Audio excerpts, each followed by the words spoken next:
Bueno, ¿qué tal a todos? Son 18:04, así que vamos a arrancar también para respetar el tiempo de quienes se sumaron puntuales. Esta es una actividad compartida que estamos haciendo la Comisión de Jóvenes del Colegio de Abogados de la Ciudad de Buenos Aires y la Comisión del Derecho del Trabajo y la Seguridad Social, que preside el doctor Esteban Carcavalo, que va a moderar junto conmigo. Y hoy tenemos de speakers a Karina Castrillón, que es asociada del Departamento de Derecho Laboral en Puyol Abogados y es miembro de la Comisión del Derecho del Trabajo y la Seguridad Social en el Colegio de Abogados de la Ciudad. Al doctor Federico Basile, socio a cargo del área del Derecho Laboral en Kraus Abogados, también miembro de la Comisión del Derecho del Trabajo y la Seguridad Social. Al doctor Jorge Robiliard, socio en Derecho Laboral en el Estudio Marval, O'Farrell y Mayral, y también socio del Colegio de Abogados de la Ciudad de Buenos Aires, y a Tomás Odoricos, que es Contract Manager en la empresa Accenture, y es miembro de la Comisión de Jóvenes del Colegio de Abogados de la Ciudad de Buenos Aires. Muchas gracias a todos por participar. Hoy vamos a estar charlando sobre la nueva reglamentación de la ley de teletrabajo, que si no me equivoco entra en vigencia en pocos días. Así que bueno, el que quiera comenzar, le damos la palabra. Por favor, les pedimos que se muten y que si quieren ir pensando alguna consulta, por favor lo hagan en el chat, que el doctor Carcavalo y yo los vamos a estar levantando al final de la charla. Gracias. Gracias, Mercedes. Doctor Basile. Vos no vas a hacer ninguna introducción, ¿verdad? Bueno, mira, ya me la hizo. ¿Vos querés que yo arranque nomás? No, okay. Bueno, déjame que hago simplemente una acotación a lo que la doctora Gossaini dijo. Bueno, bienvenidos todos los socios e invitados que nos están viendo y escuchando. Este evento lo organizamos de manera conjunta con la Comisión de Derecho del Trabajo y Seguridad Social de Jóvenes y también adhirió a la Comisión de Justicia y Organización Judicial. Y la idea un poco es poner el foco en los aspectos prácticos de que nos va a presentar la implementación de la ley cuando sea oportuna, resolución del Ministerio de Trabajo 142 de este año mediante, y de acuerdo a la interpretación que hagan aquí nuestros colegas. Así que quería dejar aclarado un poco que hemos abordado nosotros en otras oportunidades aspectos del teletrabajo de la ley 155 en eventos similares que organizamos el año pasado, tanto cuando la ley era proyecto, cuando se conoció el proyecto de ley, como cuando finalmente en agosto se sancionó. Y también quería destacar que desde el colegio, en todo ese proceso que hubo entre mayo y agosto, se hicieron llegar opiniones y se le pidió opinión al colegio, tanto desde los bloques de la Cámara de Senadores, de la Cámara de Diputados, cámaras empresarias también, y algunas empresas pidieron también la opinión del colegio y su visión acerca de los distintos institutos de la ley. Por eso quizá hoy el análisis de nuestros colegas no pase necesariamente por lo que ya vimos el año pasado, sino a lo mejor con alguna connotación nos vamos a detener en los aspectos más prácticos. Nada más y dejo en uso la palabra al doctor Federico Basile. Bueno, gracias Esteban, gracias a todos quienes participan, a la Comisión de Jóvenes, que bueno, esta actividad es conjunta y es con un importante número de convocatorias en función también de la presencia de la Comisión de Jóvenes, por lo que nos toca como integrantes de la Comisión de Derecho del Trabajo y Seguridad Social del Colegio de Abogados, bueno, ese agradecimiento para adentro. Creo que las actividades que hacemos en la comisión, con quienes la integramos, pretenden siempre un debate y un intercambio de ideas. Hay cuestiones en las que vamos a disentir, y este es el fin efectivamente del debate, este es el fin del cambio de ideas. Agradecemos que somos tantos colegas los que nos ocupamos y preocupamos todos los días de la aplicación de la normativa argentina, una legislación que viene cada vez más complicada en cuanto a su técnica legislativa. Yo soy un continuo cuestionador de la técnica legislativa. Parece increíble que, no parece increíble que se escriba mal, o digamos, con ciertos yerros gramaticales o con cierta desprolijidad o tibieza gramatical la ley. Lo que más cuestiono es que después de haber escrito una norma de manera confusa y que genera interpretación y que genera conflicto y que se advierte en los juzgados que efectivamente hay conflicto derivado de la mala técnica legislativa, no se solucione rápidamente. Hemos estado litigando el año pasado, más allá de todos los problemas que había con la pandemia, sobre temas que solamente obedecían a una pésima técnica legislativa. No puede ser que no se haya corregido en 4 o 5 meses la cuestión relativa, por ejemplo, a si la prohibición alcanzaba o no el periodo de prueba. Y estuvimos discutiendo y participando de seminarios, de conferencias, de medidas cautelares, de juicios de amparo, de conflictos y de costos enormes por asistir a juicios en donde discutíamos algo que debía resolverse en una semana o 2 o un mes después de haber escrito mal una norma. Lamentablemente esto es una continuidad de errores y lamentablemente ingresamos de vuelta en la ley de teletrabajo con una mala técnica legislativa, a tal punto mala la técnica legislativa que hemos dudado o hemos discutido acerca de cuándo entra en vigencia la ley. Nada más ridículo en términos legales y nada de semejante nivel de inseguridad jurídica que definir cuándo o estar discutiendo cuándo ingresa en vigencia una ley.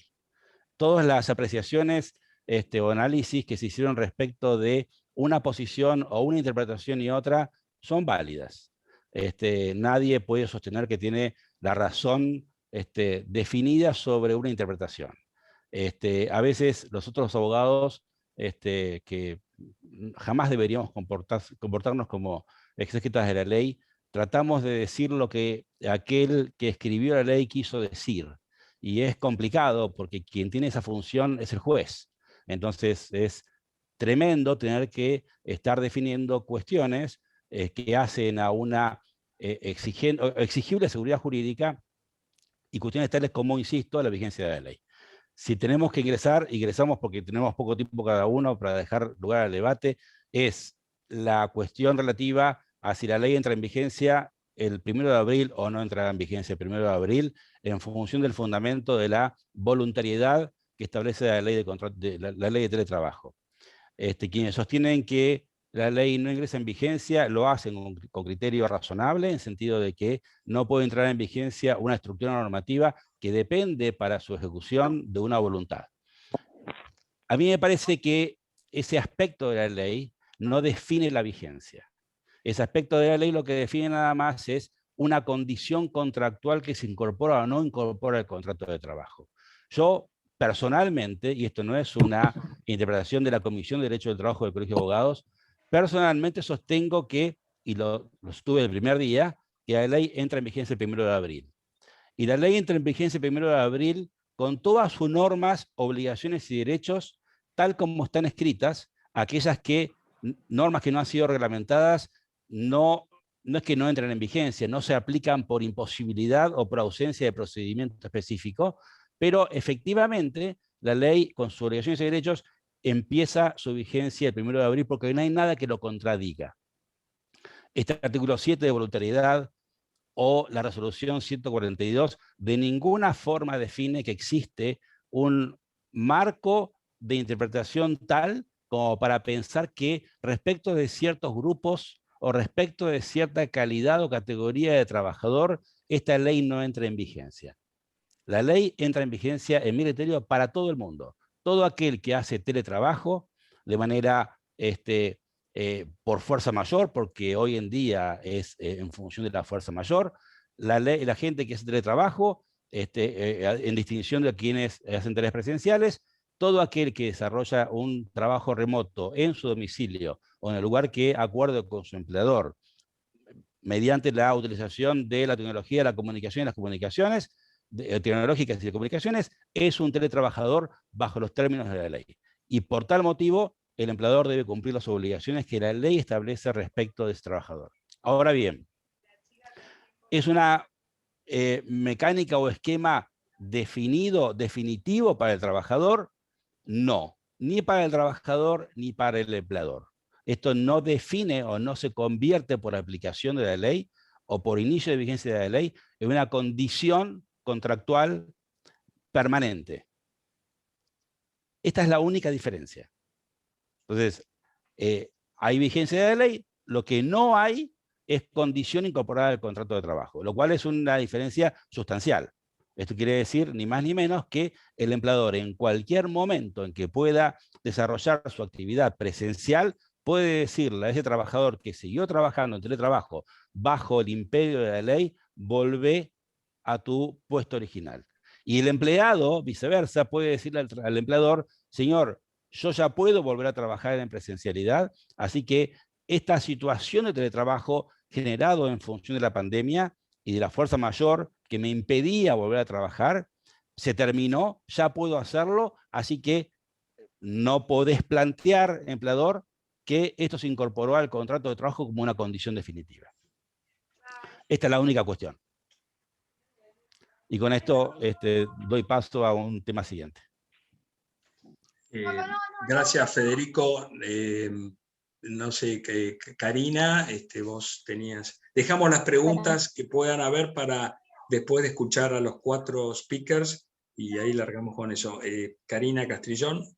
Bueno, muchas gracias primero a la invitación primero del colegio, tanto de la comisión como de la comisión de jóvenes, comisión de trabajo y a todos los que hicieron posible, digamos, este espacio de debate. Me parece muy enriquecedor encontrarnos con tantos colegas y habilitar también el chat para que vayamos también generando debates y discusiones por las distintas posiciones que vamos teniendo.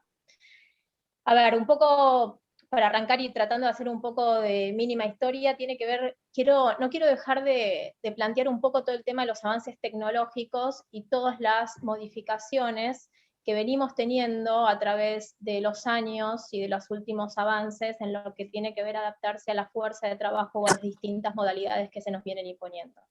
Por supuesto que lo que pasó ahora en el medio de la pandemia nos sorprendió a todos, y en esa misma sorpresa comparto un poco lo que planteaba Federico en cuanto a la redacción o a la técnica jurídica que nos falta en este contexto de leyes, que se fueron ley, decretos, resoluciones, que fueron sumándose, contradiciéndose e incluso tratando de corregir algunos puntos que no estaban claros y que hoy aún así seguimos teniendo como interpretación abierta.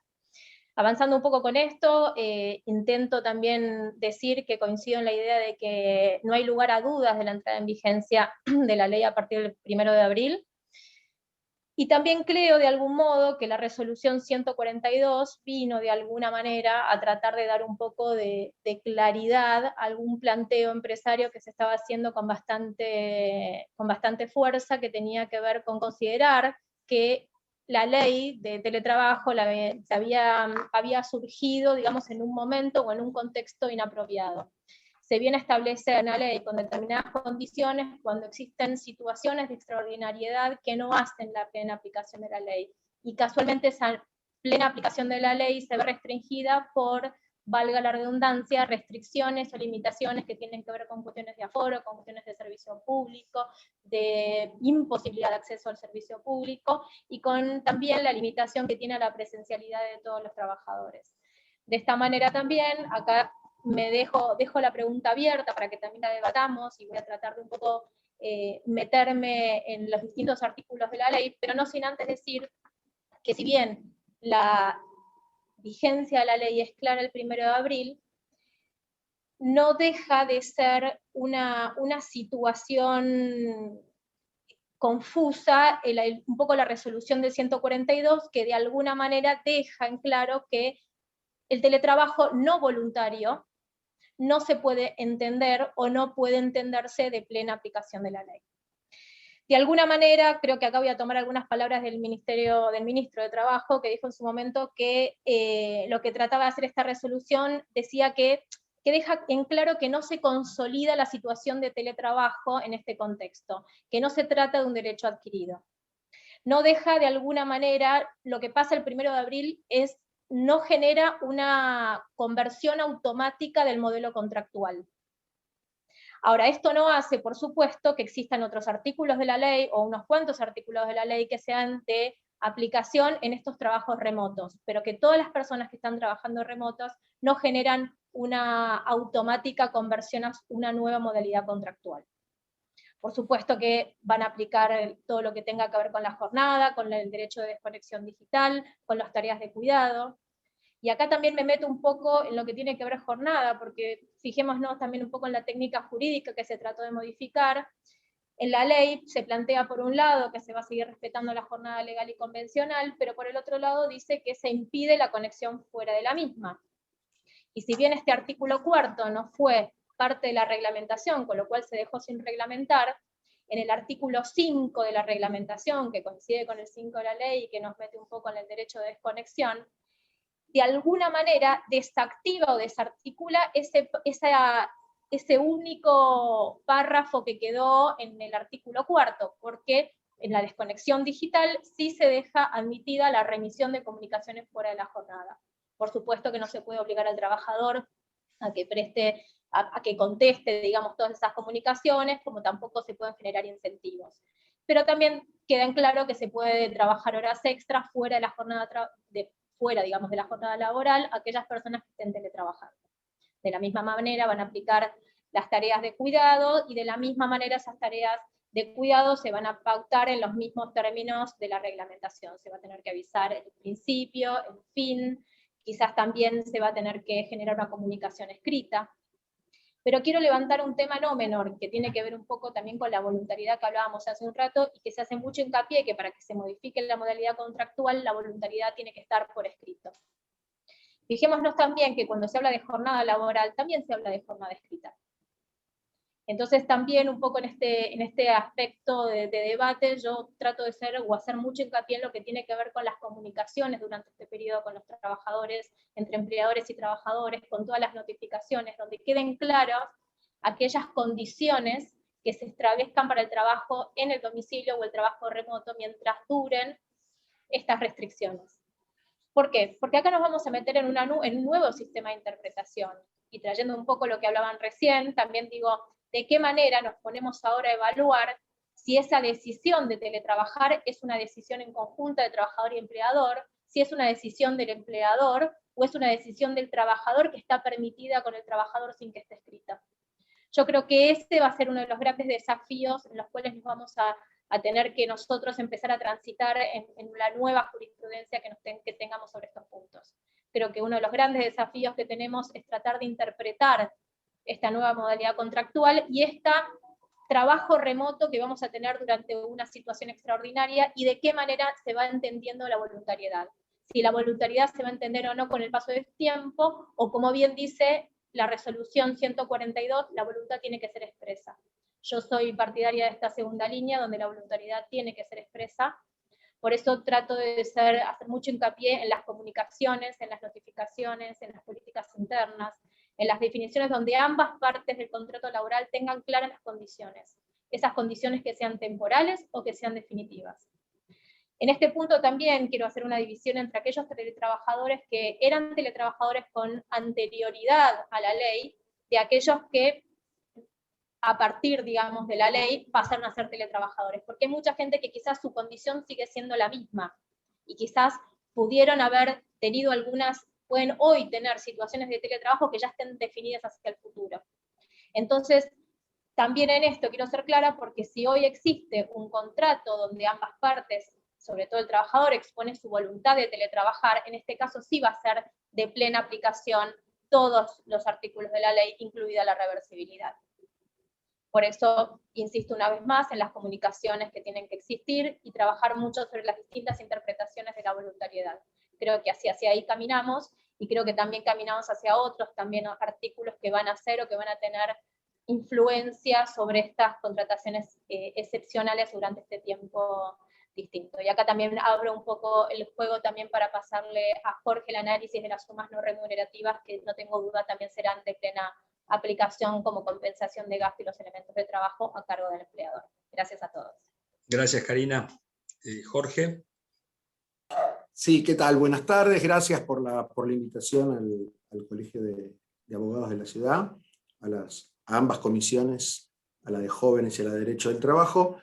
Me voy a detener un minuto nada más de los 5. Uno, referido al tema de la voluntariedad y la vigencia de la norma. entendimos desde el inicio, desde Marval, que la ley entraba en vigencia inexorablemente el primero de abril. Entendimos también que había interpretaciones por el tema de la excepcionalidad del artículo primero, que el caso de las restricciones, el aforo, como mencionaba Karina, y las demás restricciones sanitarias, servicios públicos, etcétera, podrían determinar, o la interpretación de que la ley no iba a ser aplicable para quienes estuvieran teletrabajando en función de la pandemia. Sin embargo, entendemos que, pese a entender la razonabilidad de alguna otra postura, asumimos la posición que nos parece más razonable de la vigencia plena a partir del 1 de abril. El problema con la resolución 142 es que, si bien trajo luz y fue buena y celebrada desde el punto de vista de sostener que no va a quedar consolidada la situación del 100% de trabajo remoto mientras duren estas restricciones, el problema más grande, a nuestro modo de ver, no es la parte resolutiva, sino uno de sus considerandos en particular, que textualmente dice: para su aplicación deberán tenerse presentes los principios de voluntariedad y reversibilidad, y continúa hablando, ¿no? Eso, junto con la parte resolutiva que dice no hay voluntariedad, deja abierta a una interpretación, entendemos razonable también, que diga: mire, para quienes estén teletrabajando exclusivamente en función de las restricciones o de las políticas preventivas de los empleadores tendientes al cuidado de la salud y a evitar los contagios, pareciera que no es aplicable. Entiendo que es una interpretación posible. Sin perjuicio de ello, también entendemos que lo más importante es ver cuáles son las consecuencias prácticas, más allá de la discusión teórica, cuáles son las consecuencias prácticas de la aplicación o no de la ley de teletrabajo.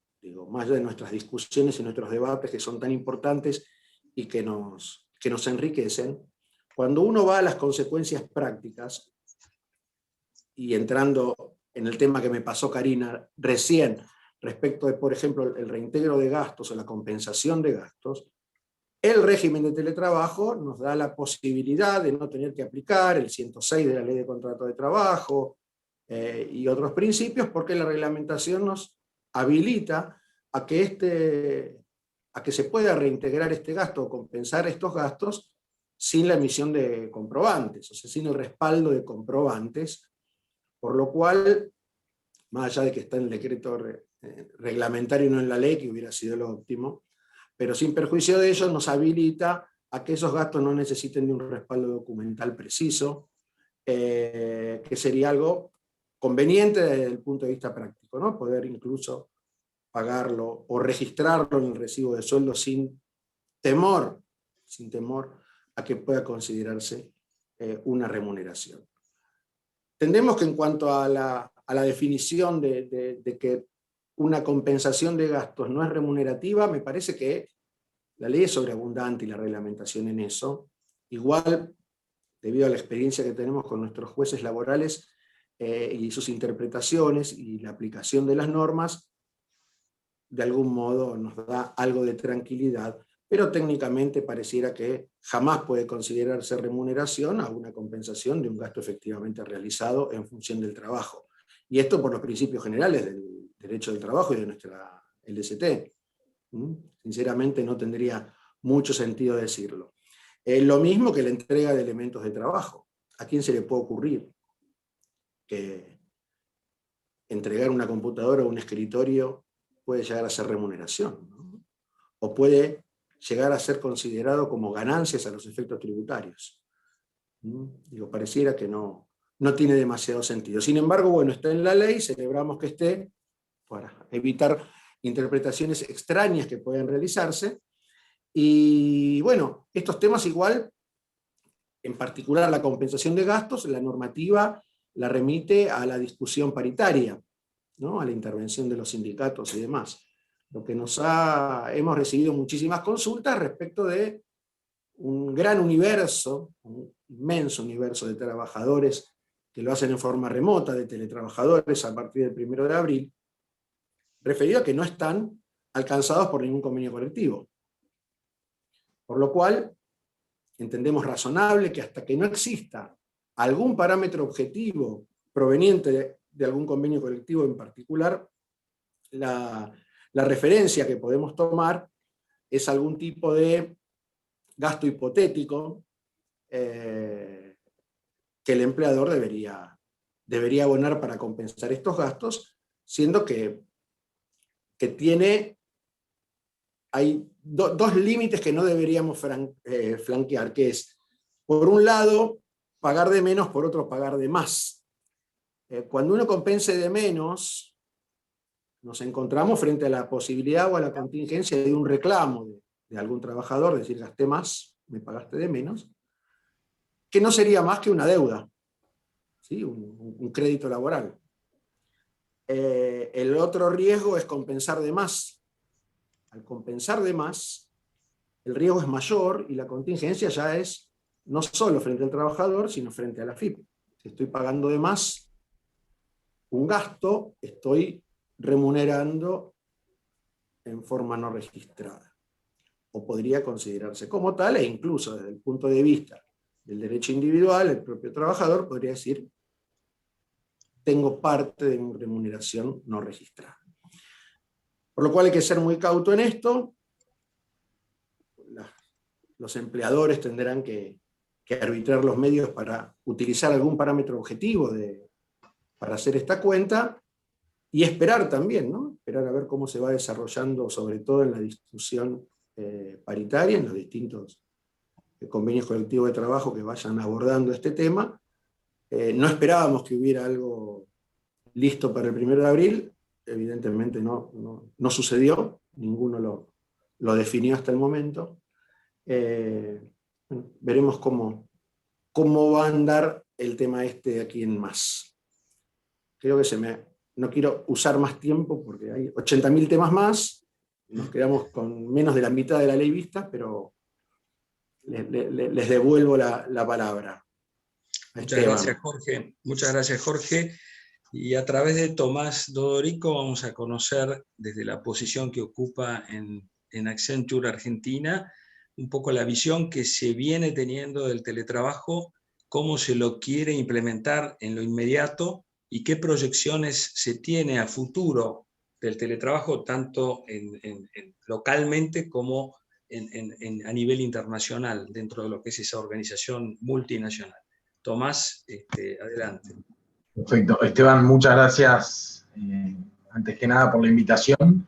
Y un poco como comentó Esteban, la idea era tener en la exposición de hoy un caso más práctico, o hablar un poco desde mi experiencia personal, mi contacto con las tecnológicas, y también contarles un poco en la experiencia desde Accenture, ¿no? Les cuento un poco cómo esquematicé mi charla. Mi charla la esquematicé primero. Mi idea es contarles un poco mi experiencia personal desde las empresas de tecnología, luego 3 etapas en Accenture, es decir, lo que hizo Accenture pre-pandemia relativo al teletrabajo, lo que hace o lo que hizo Accenture también en una etapa de cuarentena más restrictiva, si se quiere, y lo que está haciendo ahora, y la idea un poco de cómo va a ser la vuelta a la oficina. Luego de eso, mi idea es dar una conclusión, una breve reflexión personal, y los dejo con un video de 3 minutos y medio aproximadamente. Un poco como les contó Esteban, bueno, mi nombre es Tomás Dodorico, soy abogado, tengo 27 años, actualmente estoy haciendo una maestría en Economía y Derecho en la Universidad de Itela, soy Contract Manager en Accenture, tengo a mi cargo una institución financiera líder local en Accenture desde el punto de vista del Contract Management, e ingresé a la compañía para trabajar en un proyecto de una multinacional tecnológica de alcance global que dábamos soporte desde Accenture como outsourcing. Mi rol ahí fue negociar contratos de cloud sobre una región específica de Estados Unidos, particularmente de 3 estados del este de Norteamérica. Así que bueno, ese fue como mi gran ingreso a las tecnológicas. ¿Qué pasó cuando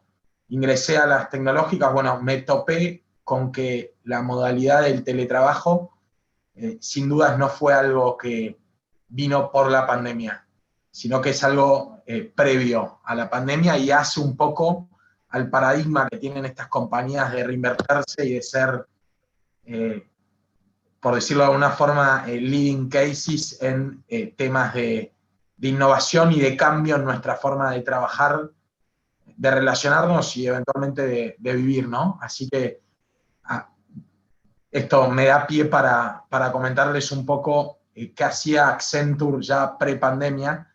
En Accenture pre-pandemia ya teníamos, digamos, una aclaración previa antes de las 3 etapas más de Accenture pre-pandemia, en pandemia y post, es que quizá parezca como que no se puede trasladar esta realidad o este tipo de innovaciones que hacen estas empresas multinacionales tan grandes a estudios jurídicos o empresas medianas o pyme o empresas más locales, pero yo creo que siempre sirve para ver tendencias, para sacar ideas, para afinar el lápiz de qué es lo que se viene o qué es lo que están haciendo las empresas con más presupuesto, con más inversión en estos aspectos, y obviamente adaptado a las realidades locales y adaptado a las urgencias locales, ver qué aplicar y qué no. Pero un poco también creo que esto les puede servir para eso, ¿no? Paradigmáticamente, qué es lo que están haciendo estos gigantes.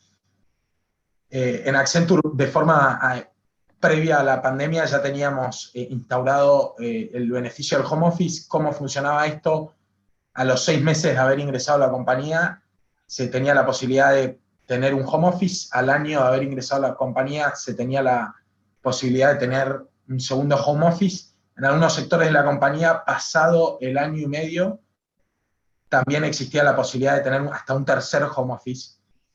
Una cosa previa, antes de hablar del home office, es importante aclarar que cada vez que un recurso ingresa a la compañía, cada vez que un empleado ingresa a la compañía, se le facilita una laptop con todos los programas relativos a data protection, a protección de la seguridad y asimilables, en donde esa laptop también tiene programas en donde existe un chat corporativo, existe un chat, este chat corporativo está atado a una nube, lo cual permite no solo esta nube ser el servidor, sino, o guardar documentación, sino trabajar simultáneamente documentos en la nube con otros equipos de la compañía o con otros recursos de la compañía, y lo cual permite escalabilidad. Esto es muy importante para entender lo que pasa o lo que pasó con Accenture en la pandemia, ¿no?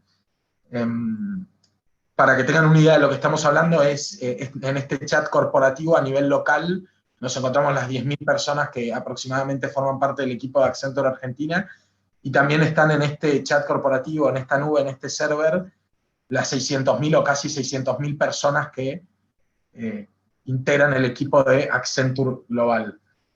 Bueno, vía este chat corporativo también es la misma plataforma que se utiliza para videollamadas y para todo tipo de contacto virtual entre los empleados de la compañía. También pre-pandemia se reintegraba lo que era una factura estándar, digamos, de Internet, o lo que podía salir una factura estándar de Internet, y también existía un beneficio de anti-traffic, es decir, el poder volver o irse ingresar o irse de la oficina en momentos que no coincidieran con los denominados horarios pico, ¿no?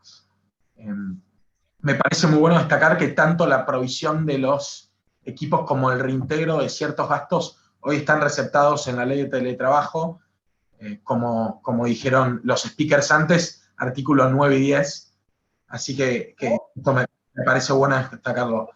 No, la tecnología que tenemos y un poco lo que estaba comentando no fue una sorpresa o no nos sorprendió la pandemia en estos términos, pero el 20 de marzo del año pasado el presidente anuncia cuarentena estricta, y todo esto que ya veníamos trabajando, toda esta innovación que ya estaba en campo y funcionando, hizo que prácticamente en 48 horas Accenture tenga a 10.000 empleados trabajando de forma remota y sin variar la calidad del delivery, ¿no?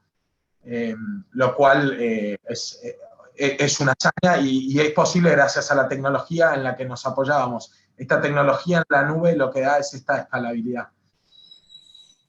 ¿Qué cambió, digamos, con respecto a pre-pandemia y en pandemia, en cuarentena estricta? Bueno, cambió, digamos, el enfoque de la compañía en cuanto a dar soporte a los empleados para mantener un equilibrio emocional y digamos, un buen equilibrio vida-trabajo en un escenario totalmente remoto. Por lo tanto, se trató de, con la virtualidad, imitar de forma casi idéntica a las actividades que teníamos de forma presencial. Tuvimos eventos en vivo de nuestro CEO local y regional, Sergio Kaufman, en donde nos informaba regularmente de varias cuestiones de la compañía y nos daba apoyo. También teníamos cafés virtual, teníamos charlas. Esto parece un detalle, pero en la instauración de una modalidad de teletrabajo hay un lema que es que mantenernos conectados en la virtualidad mediante las acciones que nos conectan. Digo, es un poco el lema que hay que seguir, porque nosotros somos integrales, somos personas con nuestros ámbitos sociales, somos personas emocionales, por lo tanto, esto es importante también a la hora de instaurar un mecanismo de teletrabajo, y en Accenture puedo dar fe también como empleado que lo tuvimos ese apoyo, y si bien la virtualidad no reemplaza algunas reuniones con objetivos creativos o con objetivos sociales, el apoyo realmente fue integral, eso se sintió, y lo que parece un detalle pasó a ser a lo central de la compañía, el tratar de mantenernos conectados como si estuviéramos en la presencialidad, en la virtualidad, y yo creo que realmente se logró. ¿Qué pasó también digamos, en cuarentena o en pandemia en términos concretos? Bueno, se extendió el reintegro de Internet también a servicios de electricidad, lo cual hubo una extensión también, hubo un aumento considerable del monto que estaba previsto para el reintegro de Internet. Ahora también cubre el servicio de electricidad. Y a medida que la cuarentena fue flexibilizándose, empezó el tema más bien del acondicionamiento de las oficinas. ¿Qué se hizo? O sea, y qué se hace también teniendo en cuenta un poco la vuelta también a la oficina. Lo que se hizo básicamente es, se cerraron ciertas oficinas en Buenos Aires, nos quedamos con la de Parque Patricios, y se adaptó la oficina de Parque Patricios de la forma que mandaban los protocolos a hacerlos, desde stickers en los lugares en donde se sientan los empleados, lugares habilitados, lugares en donde indican los lugares habilitados, los lugares no habilitados, hasta la automatización de puertas en los baños, y sobre todo se instauró un sistema de turnos, es decir, los empleados que necesitaban ir a la oficina por alguna razón, tenían que solicitar un turno. ¿Cómo funcionaba esto? Por única vez tenías que ver un video de seguridad, higiene y protocolos COVID para ingreso a la oficina. Te contactaba alguien de recursos humanos, te daba una declaración jurada que vos tenías que firmar, y luego te contactaban con un médico de la compañía para charlar sobre la declaración jurada, para confirmar que los datos consignados en esta declaración jurada fueron precisos, y para orientar también al empleado de qué a lo que apuntaba la declaración jurada. Terminado esto, se faileaba o se ingresaba la declaración jurada vía virtual, y aprobado el OK para poder sacar el turno, se sacaba el turno. Solo esto se hacía la primera vez, luego en turnos subsiguientes, de ser necesario, simplemente vía un sistema se sacaba el turno. Un poco qué va a pasar después de la pandemia, digamos, cómo va a ser la vuelta a la oficina, qué vemos nosotros, o qué se ve desde Accenture. Desde Accenture Argentina, la verdad es que se está evaluando la posibilidad de contratar gente en lugares en donde Accenture, o en provincias, mejor dicho, en donde Accenture Argentina no tiene oficinas. Un ejemplo es Mendoza, un ejemplo es Córdoba, y sería 100% bajo la modalidad de teletrabajo, es decir, la búsqueda de talentos es federal en algún aspecto. También, por otro lado, hay un protocolo de retorno a la oficina denominado RTO, que se llama Return to Office, parte de este protocolo es un poco lo que expliqué antes, el ambientar la oficina digamos, a escenarios híbridos, a cuando todavía no terminó totalmente la pandemia, pero sí. Y luego la idea es volver con un esquema mixto. Respecto de la reversibilidad, teniendo en cuenta nuestro esquema, o el esquema que tenía Accenture pre-pandemia, de ya un esquema bastante adaptado al teletrabajo, por así decirlo, como realidad. No se estima por sondeos que se realizaron que haya una reversibilidad del 100% de los empleados, por lo tanto, dentro de los parámetros razonables, la idea es volver con un esquema mixto. Hay una particularidad más, va a haber empleados de la compañía con un rol específico que justamente estarán entrenados para orientar a los empleados en todo lo que es protocolos COVID, nuevos protocolos de higiene, y ir guiándonos en esta nueva realidad que nos va a tocar vivir cuando termine la pandemia. Bueno, y ahora bien, sacando un poco el caso de Accenture en concreto, y como una reflexión personal, y previo al video que tiene un poco que ver con esto, pero esta reflexión es personal, y como joven que trabajó en compañías tecnológicas que marcan un poco tendencia en estos temas, yo creo que lo que nos enseñó la pandemia es que los escenarios que asumimos como estáticos en realidad no lo son, que la realidad es mucho más dinámica de lo que pensamos, y que por lo tanto un modelo de negocios actual tiene que prever una flexibilidad y un dinamismo y una adaptabilidad tal que permitan surfear estos cambios y no tanto ser estructuras rígidas que estos eventos de cambio los rompan. Creo que aplica para para esta pandemia y para este cambio en los modelos de negocios un poco una frase que escuché, que no recuerdo exactamente la fuente, que dice que las especies que sobrevivieron a las crisis que tuvo nuestro planeta o a los eventos de cataclismos naturales o de cambio masivo que tuvo nuestro planeta fueron las especies que mejor y más rápido se adaptaron, y no necesariamente las más fuertes. Y yo creo que, sin perjuicio de que lo urgente es ver cómo se implementa la ley de teletrabajo y lo urgente es pagar las cuentas y todas las urgencias que además presenta un país como la Argentina, creo que es un buen momento para frenar la pelota, independientemente de la legislación, que también va a cambiar, frenar la pelota y ver cómo se puede trasladar localmente un modelo de negocios más flexible y más acorde a lo que es esta realidad, que lo único que sabemos es que cambió, que lo de atrás no va a volver, y que la realidad que se viene es un constante cambio y con muchísima más tecnología. Entonces, un poco mi idea era cerrar la charla, un extracto de un video. El video durará aproximadamente 3 minutos y medio. Tomás, antes de que pongas el video, el video va a durar 3 minutos. Les quiero decir a todos los presentes que después del video concluye la exposición de Tomás y vamos a dar lugar a las preguntas. Ya hay 3 preguntas levantadas en el chat, más las que quieran hacer levantando la mano aquí en la pantalla. Así que adelante, Tomás, con el video. El video dura 3 minutos, como dijo Esteban. Si alguien lo quiere ver completo, es un poco más largo. Son 3 minutos 33 segundos lo que va a durar la. Si alguien lo quiere ver entero, el nombre del video es Negocios del Futuro, 4ª edición, Sergio Kaufman, Accenture y Carlos Pérez. Espero que les guste el video y, bueno, nos vemos en las preguntas. Gracias, Tomás. Aquí junto a Sergio Kaufman, presidente de Accenture. ¿Cómo va, Sergio? Muy bien. ¿Todo bien? Mira, nos están mirando a través de La Nación.com. Les comentamos que el hashtag de esta mañana es futuro. ¿Y de qué vamos a hablar? Del futuro. Pero va a ser difícil hablar del futuro hoy porque yo les apuesto a todos que no se van a poder resistir a la tentación durante esta mañana a mirar cuántas veces el celular, a ver cómo está el dólar. 3, 5... Lo pueden ir chequeando, lo tienen ahí en La Nación. La Nación, sí, arriba.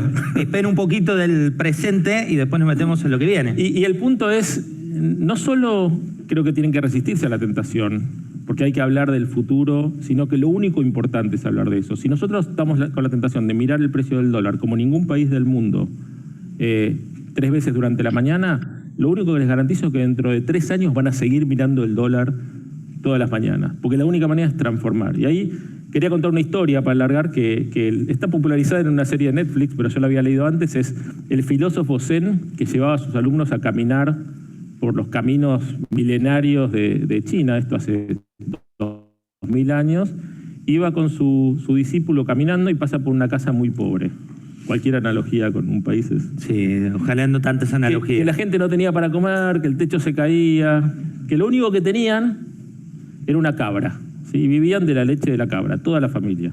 Casi no tenían zapatos, y la cuidaban a la cabra y rezaban para que hubiera pasto para que coma. El maestro Zen charla con la familia y habla con el discípulo en privado en un momento y dice, ¿ves la cabra? Ahí está comiendo pasto, ese poquito de pasto en un acantilado, al borde. Y dice, anda y empuja a la cabra y tirarla al acantilado. Pobre cabra. Pobre cabra, ¿qué cabras hay que tirar al acantilado? Muchas. Pero lo interesante es que volvieron al año. Y volviendo al año, pasan y charlan con el maestro Zen, con la misma familia. Y los ven bien vestidos, plantando en el fondo, ¿sí? Los chicos jugando en el jardín. ¿Qué pasó? Entonces charlan un rato y se llevan a la conclusión que lo que había pasado era que le cuentan que desgraciadamente la cabra se le había caído por el precipicio y que tuvieron que empezar a buscar porque se morían de hambre. Y encontraron unos bosques cerca donde había unos frutos que podían vender en la ciudad, que compraron herramientas y empezaron a arar su propio jardín, y de golpe encontraron que había muchas más cosas para hacer. Y creo que de eso se trata el día de hoy. ¿Qué cabras cada uno, en nosotros como sociedad, como Argentina, en cada una de las empresas, en nuestras carreras profesionales y en nuestra vida, qué cabras tenemos que tirar? Y termino con el desafío Harari. A ver, ¿cuál es el desafío? Harari es un filósofo e historiador bien interesante, pero hay un desafío que pone que me parece de los más interesantes de todos, y cada vez que lo pienso le doy una vuelta más, que es que para nuestra vida, para la sociedad y para los países y las organizaciones, son mucho más importantes, lo importante son aquellas preguntas para las que no tenemos respuestas. Pero lamentablemente le huimos a esas preguntas para las que no tenemos respuestas y preferimos aquellas respuestas que no cuestionamos. Es más, estructuramos muchas veces nuestras vidas y nuestras organizaciones a aquellas cosas que no se cuestionan, que son así. La Argentina es así. ¿Cuántas veces lo decimos? Y bueno, el país es así. Bueno, lo importante para nuestro futuro no son esas respuestas que no cuestionamos, ¿sí? Son las preguntas para las que no tenemos respuesta. Y creo que hoy nos vamos a llevar todos muchísimas preguntas para las que por suerte no tenemos respuestas. Es así, preguntas para... Bueno. Porque me dijeron que lo corte ahí. Muy bien, muchas gracias, Tomás. Gracias. Y bueno, ya estamos en tiempo de las preguntas. Bueno, gracias por compartir el mensaje de tu organización. Y tenemos unas primeras preguntas escritas en el chat que le voy a pedir al doctor Daniel Orlansky, que es miembro de nuestra Comisión de Derecho del Trabajo y socio del estudio Baker McKenzie, que acá hizo 2 preguntas, que si puede hacer una síntesis de ambas y trasladarlas digamos, al panel o a todos, para que el que quiera pueda responderlas. Bueno, ¿qué tal? Buenas tardes. Yo planteo ahí básicamente esta discusión que tenía Federico con Karina respecto de si aplica o no aplica la ley de teletrabajo para quienes están trabajando durante la pandemia, ¿no? Y me parece que más allá del razonamiento que hace Karina sobre la voluntariedad, ahí, digamos, agregué que las circunstancias extraordinarias que estamos viviendo están también contempladas en la ley de teletrabajo y por eso lo resalté en mayúscula como para poder, digamos, de alguna forma resaltar que la misma ley da si se quiere, un marco de referencia sobre el cual debería operar la ley de teletrabajo. Entiendo que igualmente es un tema muy discutible. Yo también pienso que la ley desde el primer día está vigente, más allá de que para algunos podría no aplicar, que es lo que yo, digamos, pienso, ¿no? Que está vigente, pero no aplica para quienes no la quieren aplicar porque no fue nunca su voluntad. Entonces, este tema de la voluntariedad y que estamos en una situación extraordinaria, me parece que es un tema, es una excepción, digamos, ¿no? Esa como primera reflexión. Y la segunda reflexión, con respecto a lo que dijo Jorge en su exposición en el tema de los, digamos, la resolución del Ministerio de Trabajo que viene a aclarar. También es cierto que muchos de nosotros empezamos a trabajar en una comunicación, también partiendo de la base de que aplicaba la ley de teletrabajo, y ahora tenemos que salir a desdecirnos de alguna forma, porque la resolución del Ministerio dice que ya no aplica. Entonces, cuando al personal se le comunicó que se les iba a aplicar la ley de teletrabajo con condiciones, ahora tenemos que decir, bueno, pero en realidad la ley de teletrabajo no te aplica, no es que te aplica con condiciones. O sea, el Ministerio salió tarde a aclarar esto, y eso es lamentable. Y el tercer punto que, a mí, digamos, esto ya es un tema que lo disparo como temas que me parece que no quedan para nada claros, es el tema de, bueno, el tema de los gastos ya está tratado, ¿no? ¿Qué pasa con los que no están bajo la ley de teletrabajo? ¿Qué tratamiento deberían tener en cuanto a los gastos? O sea, es una cosa ridícula que para los que están bajo teletrabajo pueden tener una asignación no remunerativa por compensación, o una compensación no remunerativa por los mayores gastos, pero para los que están trabajando no bajo la ley de teletrabajo, la situación no tiene regulación. Eso también me parece absurdo. Y me parece que queda sin definir qué va a pasar con el registro del software de control, el software que van a tener que aplicar las empresas, con qué va a pasar con las prestaciones transnacionales. Todo eso me parece que es un gran interrogante, que no se está discutiendo suficientemente. Estamos discutiendo si aplica o no la ley, y hay un montón de temas que todavía están en veremos. Eso es un poco mis reflexiones. Ahí, Daniela, lo que vos decís en el último punto del registro, en mi impresión es que va a quedar un poco diluido a partir de lo que dice la reglamentación en cuanto a descentralizarlo en las distintas jurisdicciones o provincias. Me parece que va a quedar en la nada. O en el caos. O en el caos, pero el objetivo del registro era un elemento más una herramienta más de control sindical. Entonces creo que si tomaron nota de las críticas que desde todos lados se les hizo llegar en el procedimiento o en el proceso de sanción de la ley y posteriormente a eso, a lo mejor lo han diluido con estas cuestiones, como han diluido otros aspectos de la ley a través de la reglamentación que ya hemos analizado. Probablemente no pase nada con eso. Es mi impresión, no sé si es compartida. Bueno, por ahora, Esteban, no vamos a poder cumplir lo que quisiéramos. Digamos, ¿no? La realidad es esa. Sí. No solo la falta de reglamentación, sino la falta de implementación, porque esto más que reglamentarlo, habría que armarlo. Armar el registro, que aparentemente no está armado en ningún lado, por lo cual, aunque quisiéramos cumplir, no se puede. No hay dónde registrarlo, y bueno, vamos a ver qué pasa con las jurisdicciones y demás, pero tengo la misma sensación de que no va a ser en lo inmediato, ni mucho menos, y tal vez se vaya diluyendo en el tiempo, ¿no? Sí, no sería el primer registro de origen legal que después no se termina. Que no existe, totalmente de acuerdo. Totalmente de acuerdo. Ya que estoy con vos, Jorge, después dejo lugar a una pregunta de Federico Castro Nevares. Sí. El tema, yo no me siento muy cómodo con la interpretación de los jueces acerca del convenio 95 de la OIT.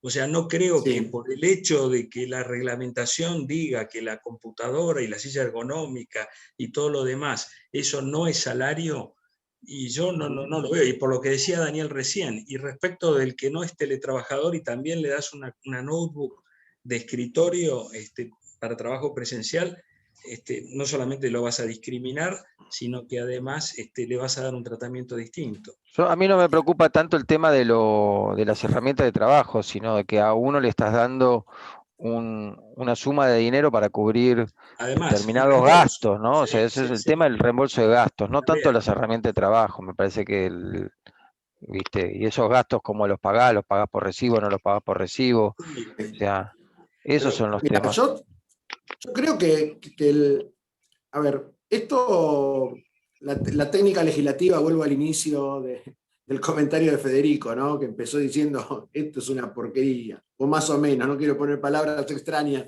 pero es una legislación sumamente confusa, ¿no? Con una técnica legislativa deplorable, claramente, y cada resolución que sale o cada norma que sale nos confunde aún más, o aclara algún aspecto y oscurece el 40% del régimen.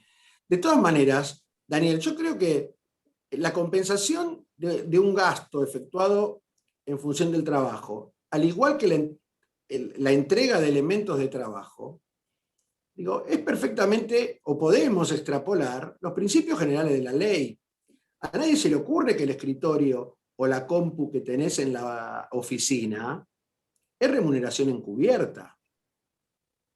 Razonablemente, la laptop con la que trabajás desde tu casa o la notebook no admitiría una interpretación lógica de que con eso estoy favoreciendo a alguien. El cuestionamiento eventualmente puede venir por el uso que se le dé, no por la entrega en sí, por el uso. ¿Sí? No es muy distinto al uso que yo en un escritorio, en una oficina presencial, también puedo, cuando no me ve el jefe, engancharme y contestar cosas, meterme en Facebook, en Instagram y demás, y estaría haciendo un uso de una herramienta de trabajo en beneficio propio, ¿no? Pareciera que el problema es porque la tenés en casa, pero creo que la naturaleza jurídica de la herramienta de trabajo no puede ser cuestionada razonablemente. El problema es cuando tenés el juez que te dice, como el teléfono celular, digo, para hablar de algo que ya tenemos experiencia y experiencia judicial lamentable o triste al respecto.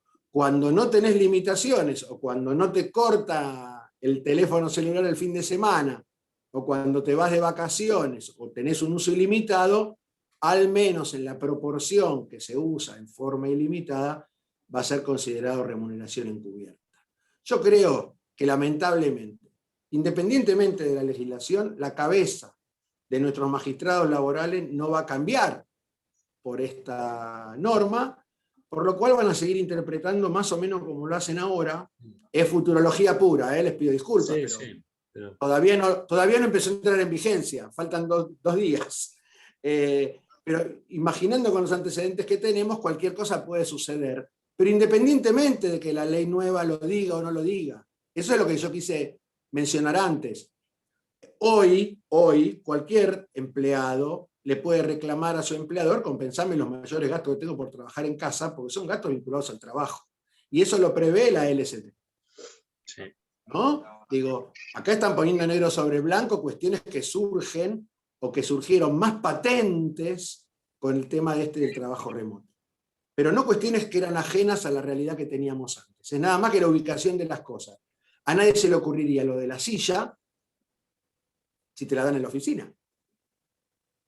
Claro. Entonces, el pensar que la silla puede ser un beneficio remunerativo para un trabajador, una silla para que no se te parta la espalda después de estar 10 horas frente a la máquina, es exagerado, es absurdo pensarlo. Pero, siempre hay un pero con los temas laborales, ¿no? A alguien se le podría ocurrir. El riesgo que tenemos es ese. Pero no es un riesgo, entiendo, mayor al que teníamos antes, con la presencialidad. Por eso traje a colación el tema del celular.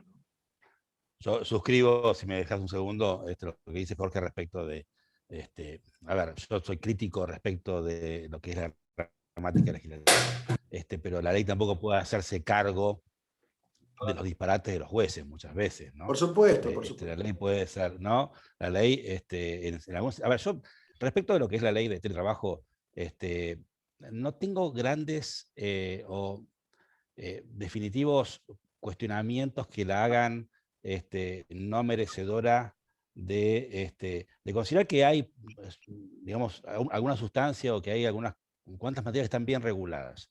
Yo lo que discuto y soy crítico en cuanto a que no podemos estar discutiendo que la ley entre o no en vigencia.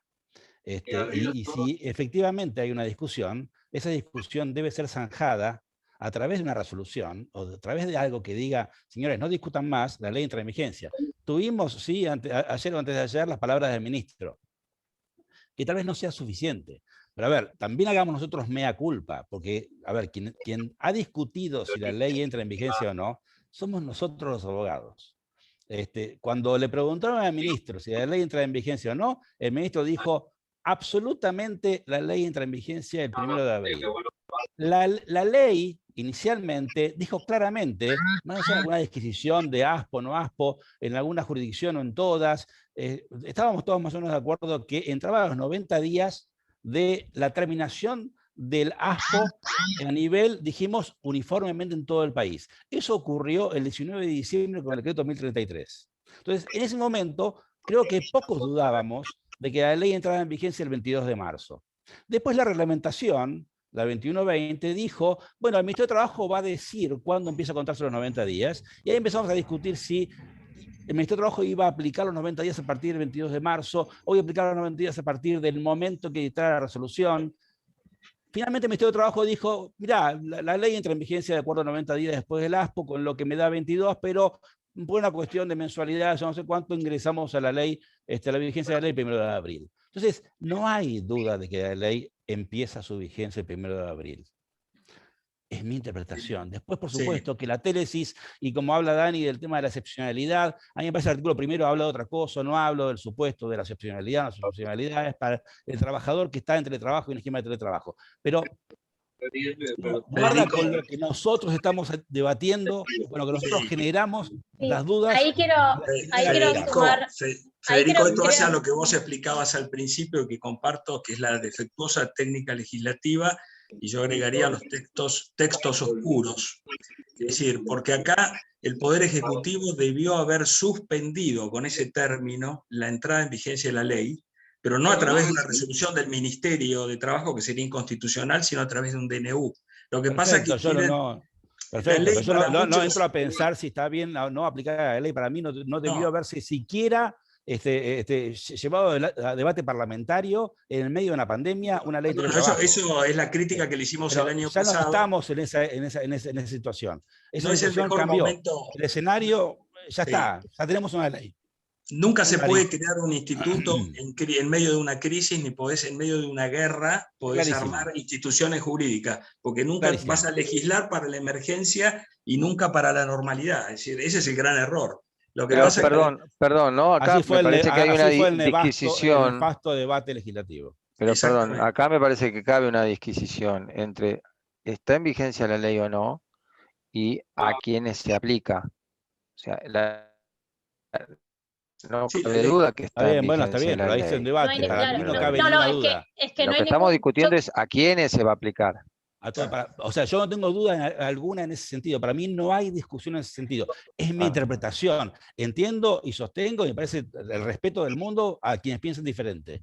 Yo creo que quiero sumar algo, Esteban, Karina, que me parece, que me parece buenísimo, incluso con la vehemencia que lo plantea Fede, y hoy creo que ya no queda ninguna duda que la ley entra en vigencia.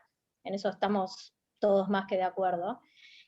Sí tomo un punto que estaba recién hablando, que lo planteó Daniel y que me parece interesante, que es, aúna con la ley vigente, con la resolución 142, ¿qué pasa con las compensaciones de gastos de sumas de dinero que uno va a entregar a sus empleados? Porque los que tenemos experiencia obviamente que desde ya con Pérez, con González y con Díaz, digamos, todos sabemos que estas sumas de dinero, por más que la ley establezca técnicamente que son sumas no remunerativas, yo creo que ese será un gran interrogante y un gran desafío a desandar en qué va a pasar con los teletrabajadores, con una ley vigente, que ya no queda ninguna, yo no creo que haya nadie que diga que la ley no está vigente, pero sí creo...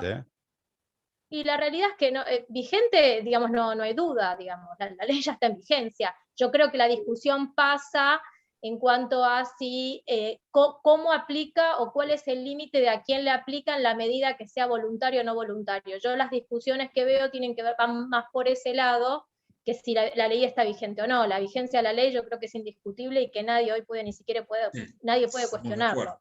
Sí. Pero sí creo que hoy lo que te aplica y la confusión de la 142, que solo habló de la referencia al artículo 7, lo que genera es la confusión de que si plantea que no es voluntario, que todos sabemos que la ley va a estar vigente, ¿qué pasa con una compensación de gasto que para la ley sería suma no remunerativa si vos después le das una suma de dinero con los antecedentes jurisprudenciales que tenemos? Pero yo creo que ese es un debate que nos merecemos. Un debate, para mí es una cuestión de litigio, es una cuestión de análisis jurisprudencial o análisis judicial de cuál es la naturaleza jurídica de esa compensación. Estamos de acuerdo que hemos vivido desde Disco con Pérez, Polimat, o sea, infinidad de fallos donde los jueces pueden decir algo distinto a lo que dice la ley. Ahora, no siempre, y nosotros lo hemos visto, y nosotros unos cuantos, ya tenemos más de 20 años acá, o 25 o más, donde la sentencia no ha sido derivación razonada del derecho vigente. Ahora, no vamos a discutir nada acá. Lo que estamos discutiendo acá no es si un juez va a determinar la naturaleza salarial de una compensación de gastos. Lo que estamos discutiendo básicamente es los alcances de la ley.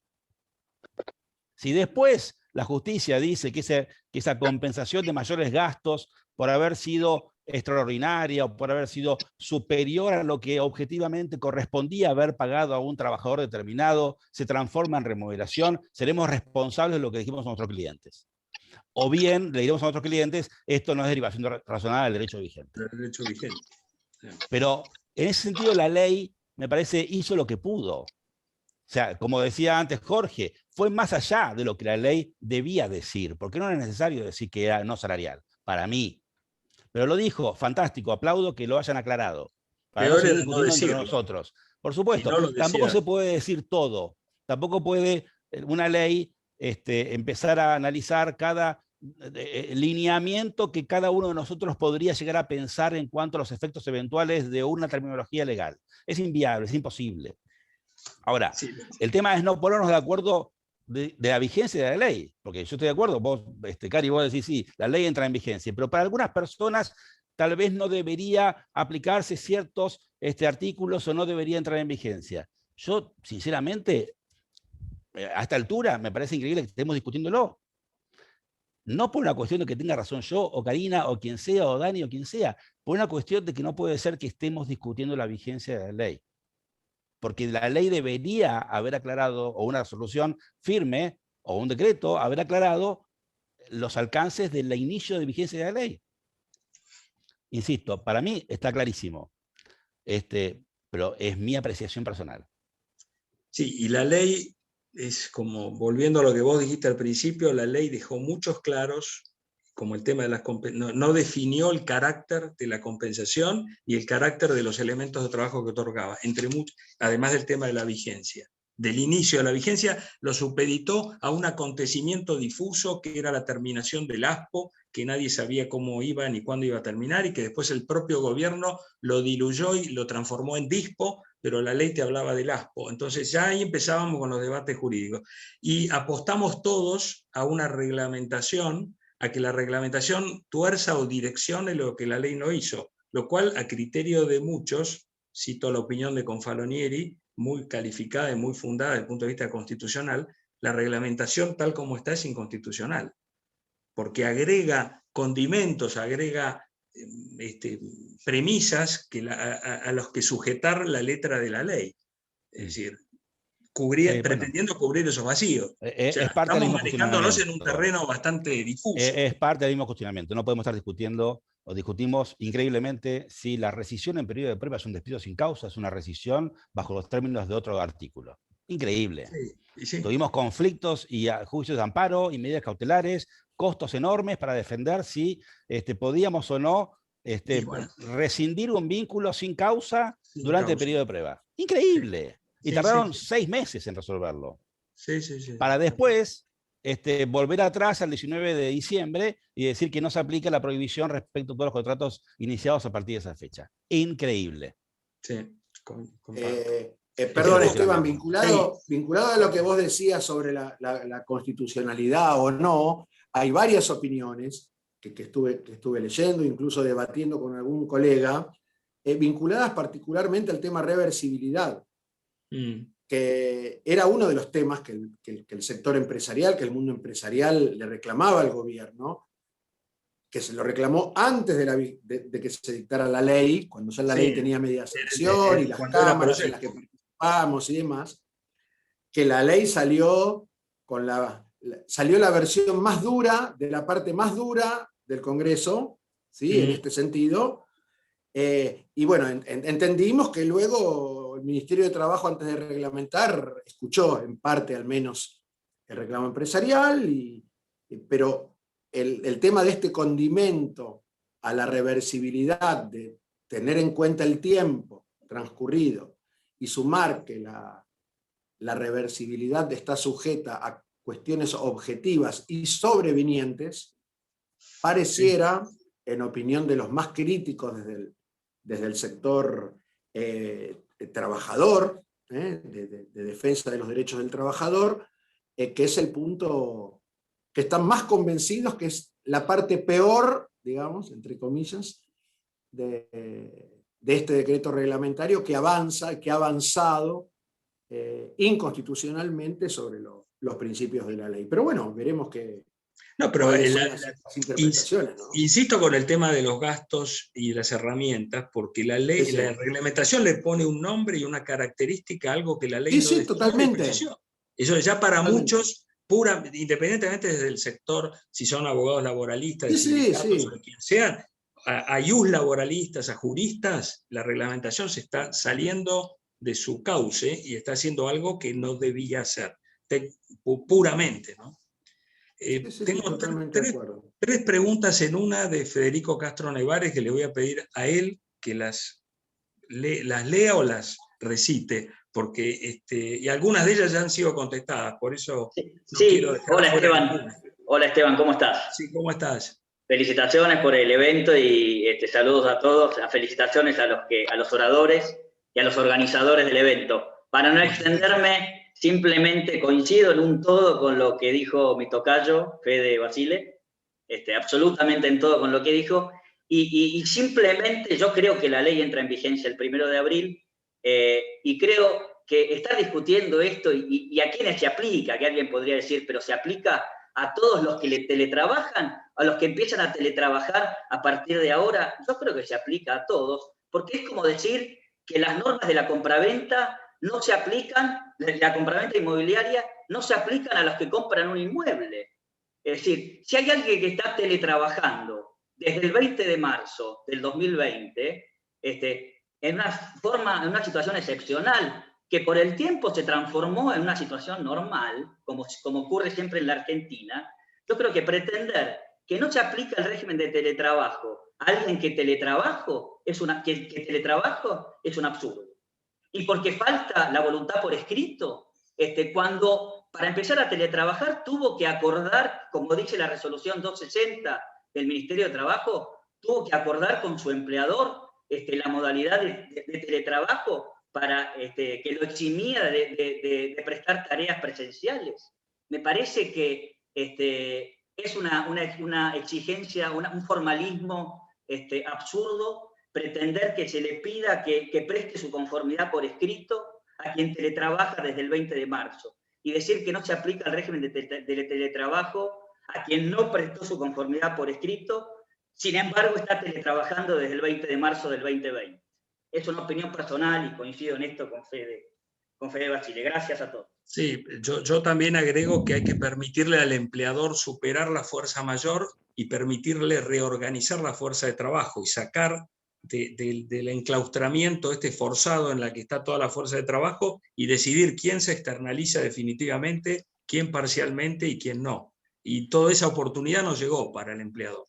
porque estamos todavía en el marco de una emergencia, a lo mejor entrando a un nuevo periodo de restricciones a la circulación. O sea que me parece que esa oportunidad del empleador de decidir la organización de su fuerza de trabajo no la tuvo y no la pudo tener. Entonces hay que darle la oportunidad que él decida. Todo lo que tengo adentro en su casa, por razones por dispensa, por riesgo de franja etaria, de enfermedades o lo que fuere, o porque yo no soy actividad esencial, una vez que me dejen trabajar en mi lugar, en mi establecimiento, ahí decido quién vuelve y quién se queda.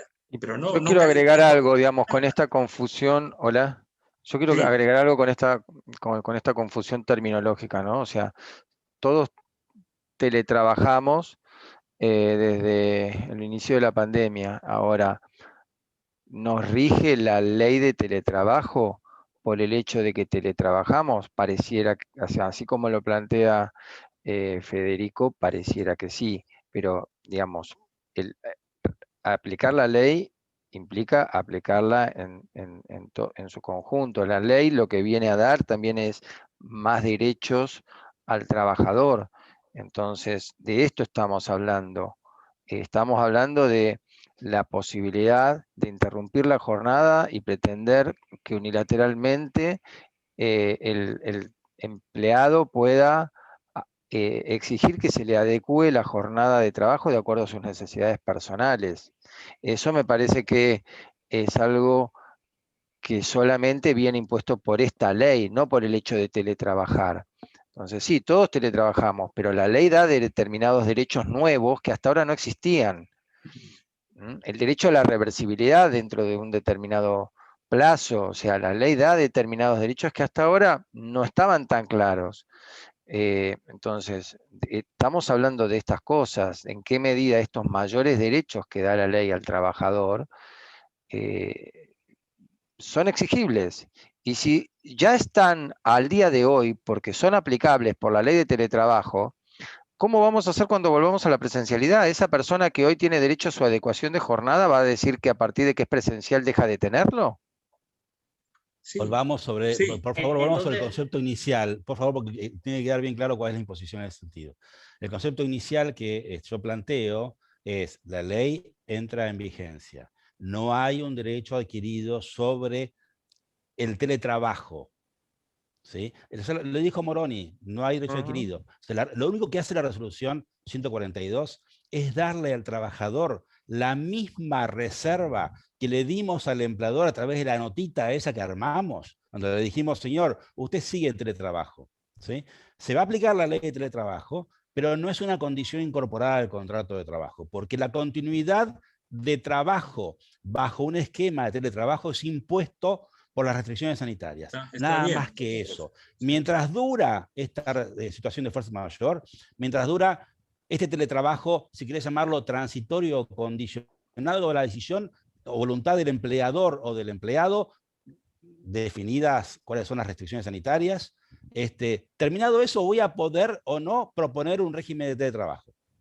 Eso, el empleador se reserva la facultad de proponer un esquema de teletrabajo. En ese momento es cuando yo no puedo ir por encima de la voluntad. La expresión de voluntad es cuando el empleador propone una condición nueva que pretende incorporar al contrato de trabajo y el trabajador la acepta. Entonces, la 142 dijo algo que no necesitaba decir, pero está buenísimo que lo haya dicho. Pero no es que la 142 genera un escenario de claridad respecto de que se aplique o no la ley. No tiene nada que ver la 142 con la vigencia de la ley. Entonces, totalmente. ¿Es condición incorporada o condición no incorporada? Correcto. Punto.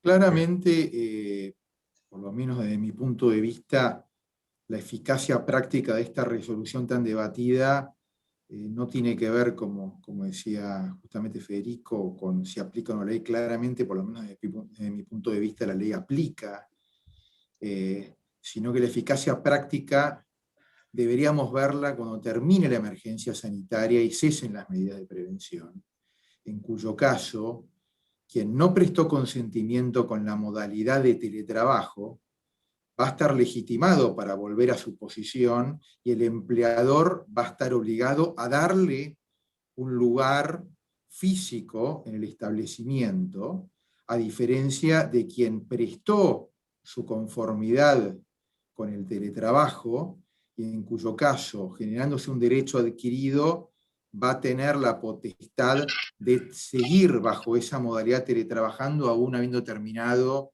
el contexto de la prevención sanitaria, ¿no? Por lo menos, yo creo que desde mi punto de vista, eso fue lo que quiso decir la resolución, decirle, bueno, señores empleadores, ojo que esa conformidad a la que hicimos referencia en la ley no la pueden reemplazar con este teletrabajo de hecho. Pero esto no tiene que ver, en mi opinión, con que se haya metido con la entrada en vigencia en la ley, porque si no caeríamos, si se quiere, en el absurdo de crear dos tipos de teletrabajo. Un teletrabajo por ley y una especie de home office, como han planteado algunos, en cuyo caso la ley no aplicaría, que en mi opinión sería un absurdo, ¿no? Tenemos una pregunta, bueno, Daniel, vos preguntás sobre prestaciones transnacionales, no sé si lo tirás al tema, pero no sé si tenés alguna pregunta en particular ligada a esto. No, digamos, me parece que es un tema para conversar, es un gran tema. Sí, es un gran tema que quedó firme, digamos, la reglamentación no acotó nada. Hay discusión, ¿a quién aplica? ¿Aplica a los argentinos, digamos, a los trabajadores de empleadores argentinos que están afuera, o también aplica a los que están trabajando acá bajo directivas del exterior? O sea, me parece que es un tema también para hablar. Sí, yo creo ahí, Daniel, me parece que es el tema más grave en cuanto a consecuencias prácticas que vamos a tener de aquí en más. Es el tema menos conversado, tal vez en distintos foros, en distintas charlas, porque a lo mejor no es el más Absolutamente. urgente. No es el más urgente, tal vez, pero creo que va a ser, en el mediano plazo, uno de los grandes temas. Acá tenemos un cambio de paradigma en cuanto al derecho internacional del trabajo, de que nos estamos escapando de la propia ley de contrato de trabajo y de las propias directivas de la OIT. Digo, la mayor parte del mundo aplica el mismo criterio que aplica la ley argentina.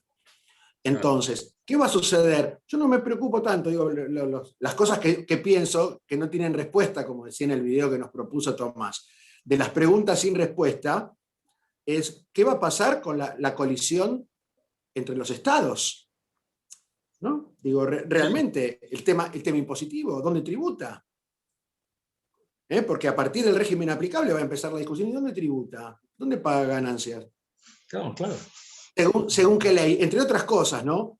Va a depender también de los convenios bilaterales que haya, digo, porque acá estamos, realmente desarma este artículo todo el esquema con el que venimos trabajando históricamente en los temas de trabajo transnacional, ¿no?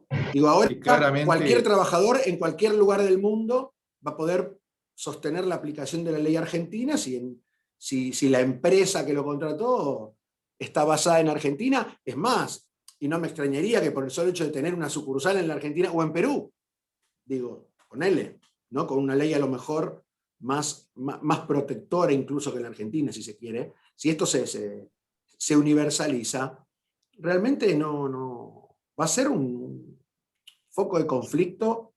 Me quedé pensando aparte en todo lo que nos dijo Tomás, ¿no? En esto que ya está todo absolutamente universalizado, más en algunas actividades que en otras, pero que tendemos o vamos para ese lado.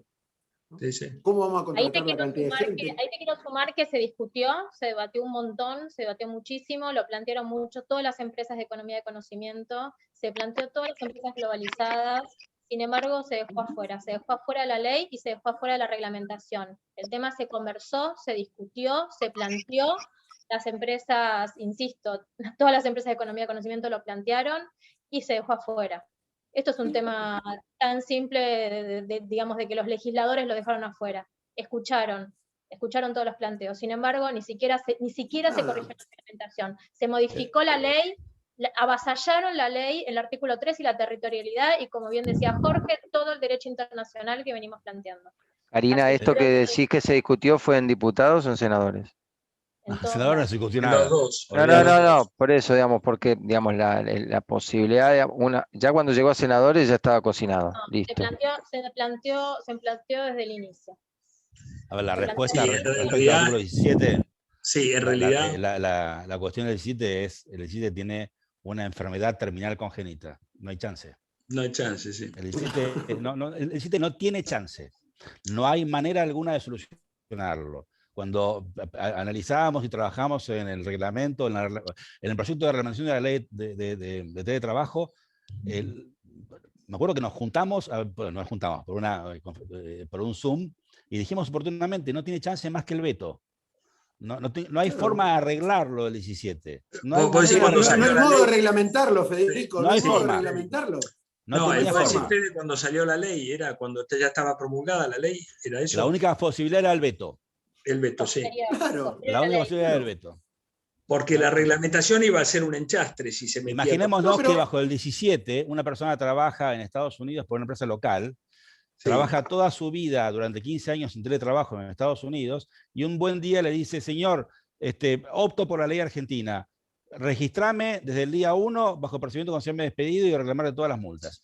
Increíblemente ridículo. Otra cosa ridícula es que diga, cuando ese trabajador diga en Estados Unidos: che, tuve un accidente de trabajo, bueno, a ver, ¿dónde está mi registración? ¿Dónde está la RT para que me pague las prestaciones médicas por esa incapacidad o la prestación definitiva por incapacidad?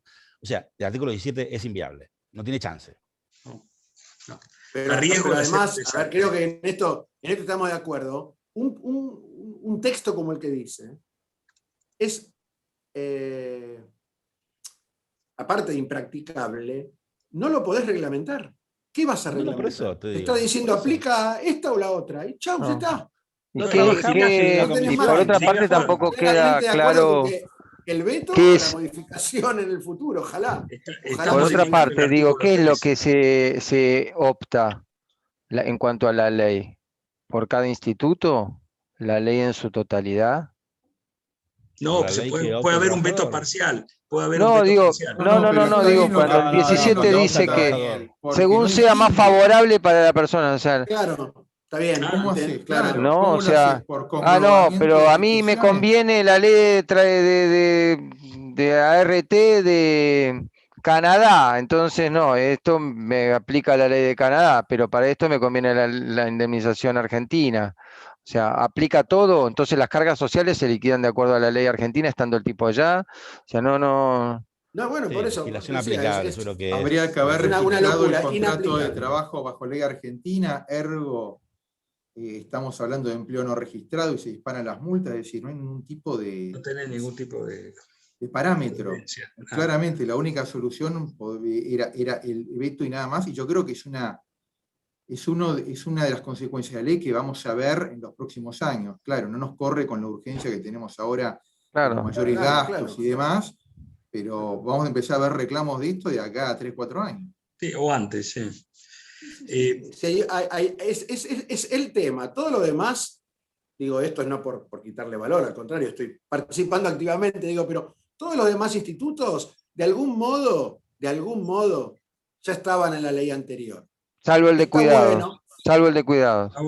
Salvo el de cuidados. Tenés razón, que lo dijiste antes, Daniel, es cierto. Salvo el de cuidados, el resto de los derechos de algún modo estaban sugeridos, se podían inferir del régimen general y demás. Salvo el tema de cuidado, que tímidamente fue, digamos, iniciado con las normas de emergencia, pero ahora está consolidado como vino con todo el empuje.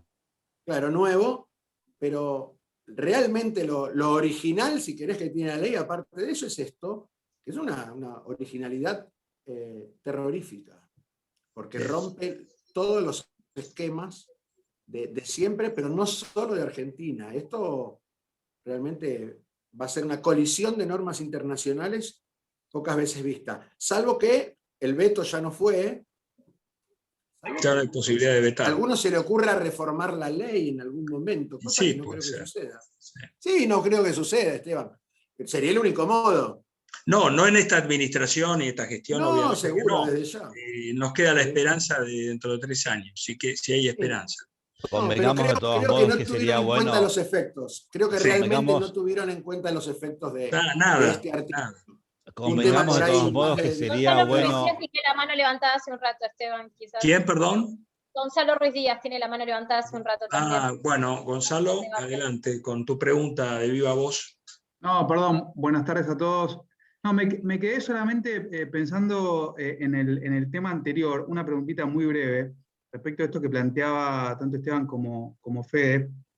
Yo entré un cachito más tarde, por ahí lo hablaron, pero en esta cuestión de la reversibilidad de parte de la empresa durante esta situación de extraordinariedad, digamos, respecto de volver a redefinir las condiciones de trabajo, ¿ustedes piensan que esto es de hecho sin hacer ningún tipo de comunicación o habría que hacer una reserva específica para poder ejercer ese derecho?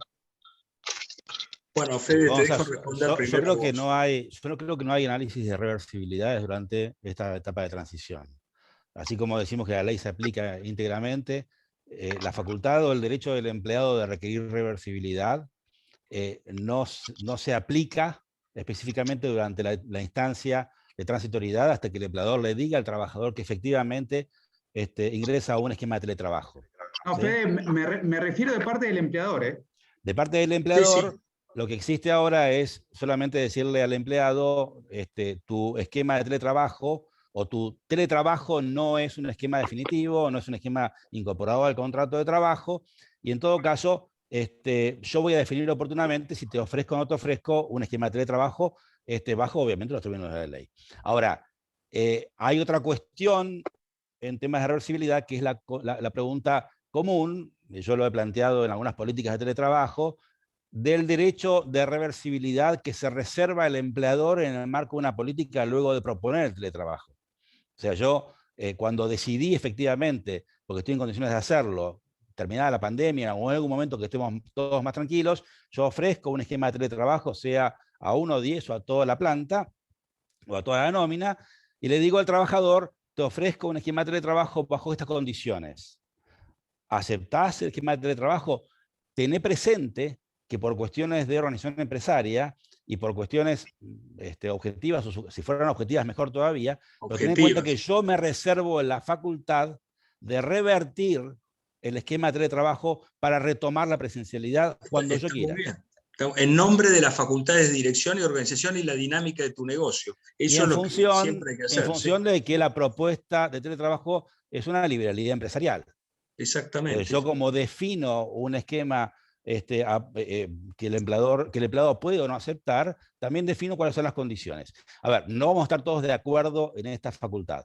Mucha gente puede decir que es una reserva de derechos que puede estar afectando algún principio de orden público o de irrenunciabilidad, o imponiendo una condición suspensiva o resolutoria que para el trabajador pueda ser no oponible. Bueno.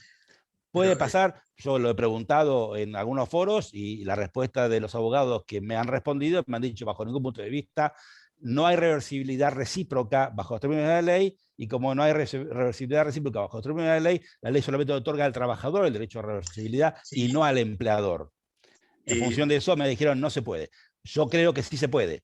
Federico, no usaría la palabra reversibilidad porque la ley se la coloca en favor exclusivo del trabajador. Yo me reservaría el derecho en mérito a la facultad de dirección, sin usar, es un tema eufemístico, sin usar la palabra.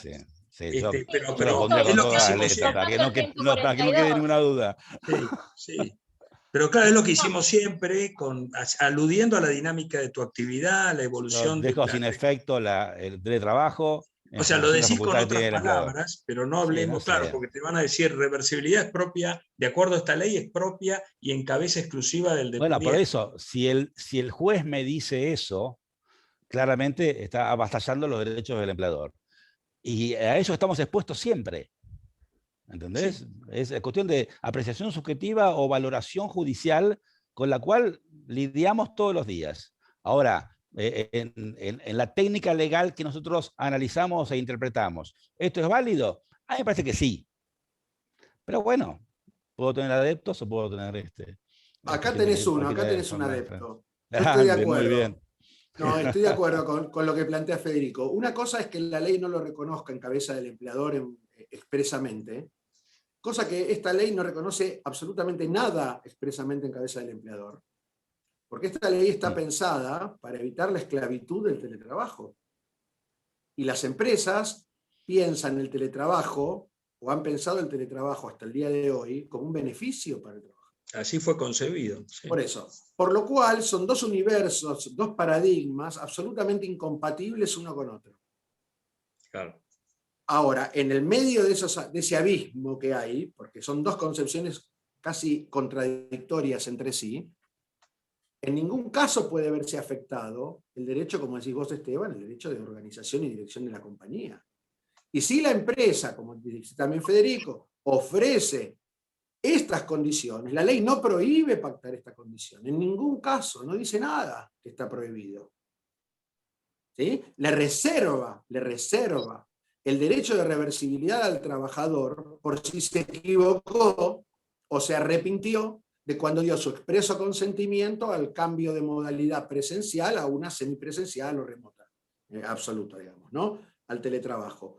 Pero no creo que haya ningún motivo razonable, legal, que se pueda esgrimir para decir el contrato individual o la reforma al contrato individual de trabajo que plasmamos por escrito claramente, ¿no? Con estas condiciones donde me estoy reservando como empleador y en función de la facultad de organización el derecho a que vuelvas a la presencialidad, la verdad que no encuentro ninguna norma, ni ningún criterio, ni principio general del derecho del trabajo que diga que eso no se puede hacer. Pero, perdón, Jorge, a ver, desde el momento en que es una modalidad convenida, sí, el pretender cambiar unilateralmente esa modalidad, ya empezamos mal. Pero Daniel, podemos decir, yo avisé de entrada que podía dejar sin efecto esto. Bueno, está bien, podremos discutir si es válido o no, digamos, ¿no? Después de 5 años de teletrabajo, digo, bueno, ahora dejo sin efecto. Pero que, como en cualquier caso, o sea, el pretender un cambio unilateral en la modalidad de la prestación, el trabajador perfectamente puede decir, no, yo ya tengo incorporado esta modalidad digamos, a la forma en que de la prestación, y a mí ahora me estás cambiando. Es condición sustancial de la propuesta el derecho del empleador de hacer la reversibilidad. A ver, yo creo que existe fundamento legal sobrado como para sostener que el empleador tiene facultad para reservarse esa reversibilidad. Si yo tengo el conflicto en sede judicial, voy y concilio. Seguramente lo pierdo. Bueno, pero es una cuestión... Ya a partir de una debilidad intrínseca, ya estás reconociendo una debilidad. Está bien.